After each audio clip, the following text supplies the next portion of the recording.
So if you're angry, I could either avoid it or I could love it fiercely. See what that did? Yeah. Yeah. And the You guys- moment to moment, what does that look like, does change the same way that expressing love through the body also changes. That might make more sense to you because that comes more naturally to you, but the same kind of nuance that's involved in that is involved in what John's talking about. Here's the kicker. The more that you reveal the truth of your heart, the deepest truth of your heart, the more he will want to ravish. She's going, no way. What most people call revealing their heart is known as complaining. That is not colloquially. That's not what I'm talking about. That's not what I'm talking about. True revealing of your heart has very few words. The more words we put on it, the more it actually is narrating your childhood wounds for you too. So true revealing of your heart actually evokes the deeper part of your masculine partner. It's funny how all the breath went out of this side of the room. Like, no. They don't believe it, but we've seen it enough now to know that it's true. And again, we're actually going to walk you through this. So we're not going to say it and then be like, you're done, go do it. We're going to walk you through it. The other thing that I do want to drop in, and again, we'll try to keep saying these things as often as possible, but is that often when we think we're very revealed, they have no idea. And some of that is the places where we've gotten habitually withheld. So even when we go past where like our habit is, it's still way back here, and it's actually not that much. And some of it is just the way that both the male and the masculine nervous system are denser. But I mean, a specific example, I remember with my partner, like having this moment where I realized like there were times I thought I was throwing myself at him. I was like, there's no way that he could not know that I want to have sex right now. Like it's so obvious, it's already embarrassing to me. And then I remember saying something and he was like, I had no idea. And I was like, how is that possible? Like I already feel, and so that's actually what we're working with here, is the place where, and it'll feel awkward, it'll feel embarrassing, it'll feel like, uncomfortable as hell. But it's both to push past our own habitual ways that we've withheld, and then to press it in to a denser nervous system.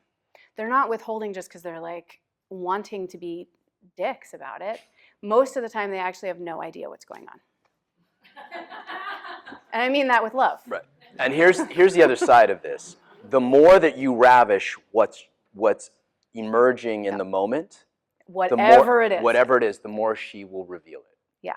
Now, ravishing has a spectrum, right? There is like literally like, on the floor, slapping each other, tearing at each other, you know what I mean? Like, I'm going to eat your fucking heart out, I love you so much kind of ravishment, right? And then there's just like, fuck, that's hot when you do that, right? There's a stepping into, there's a claiming of what's true that feels like ravishment in the feminine nervous system. The more we give them that, the more they're going to want to reveal more, including chambers in their heart that they've withheld, sexual energy that's been suppressed. It's dark energy that's both exciting and terrifying, right? And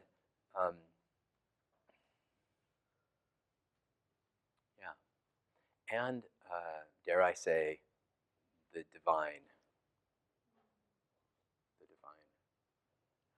So the divine through the feminine body is love. Same with men. Like if you guys were in your feminine, you would be expressing love. We've all done that at some point, right? Dancing in some way, or we've all expressed love through our body. So the divine coming through the feminine is expressed as love light. That's what my teacher would call it, love light. divine expressed through the masculine body is consciousness. You see how the breath went out of this side of the room? Right there? Yeah. Consciousness. So when I say presence, what comes to mind? When I say be present, what comes to mind? Stillness. Stillness, great. What else? Solid, okay. Attention out, awareness. Okay. Listening. Okay, welcoming. Great. Yeah. Grounded. Okay. So most of the time, that feels really good in a masculine body, right? To be.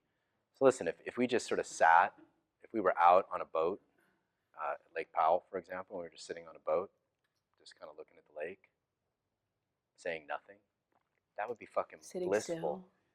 for most men.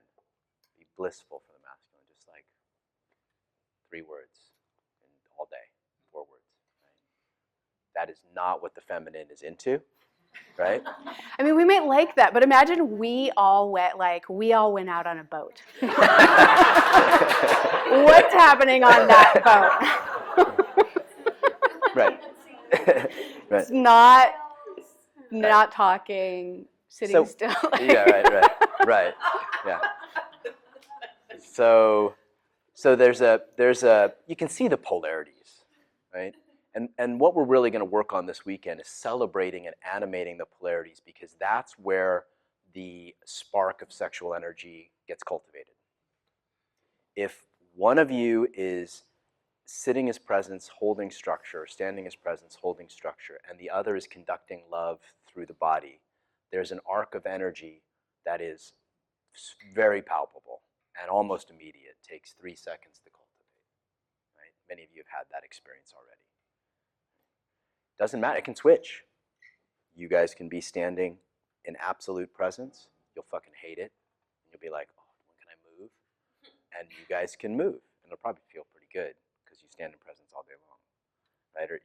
So we're really going to celebrate the polarities in order to cultivate the deepest connection.